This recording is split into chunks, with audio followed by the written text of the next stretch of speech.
How to fix Snapchat multi-snap option not showing.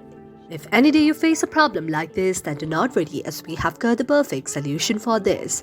For this, first of all, you have to go to the Play Store on your mobile device. After going to the Play Store on your mobile device, in the search section, you have to search Snapchat. After that, you have to check whether there is any update application option or not. If it is, you just have to update it. Otherwise, you have to go to the Snapchat again, tap on it for a while and go to the app information. After you go to the app information, you can see an interface like this. Now you have to go to the option of clear data and you have to go to the option of the clear the cache. After that, you can see an interface like this. You have to scroll down and go to the option of other permissions and go to home screen shortcuts and go to the option of notify and always allow.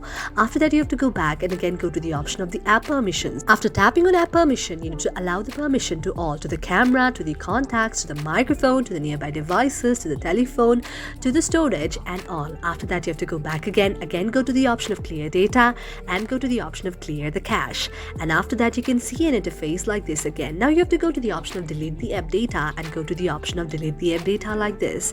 And this way, now you have to close the very application, and after you close the very application, now you have to go to the Play Store and tap on Play Store. After that, you can see an interface like this. Now you have to open Snapchat. After opening Snapchat, your problem will be solved. Thank you for watching our video, and if you really like it, do not forget to subscribe our channel.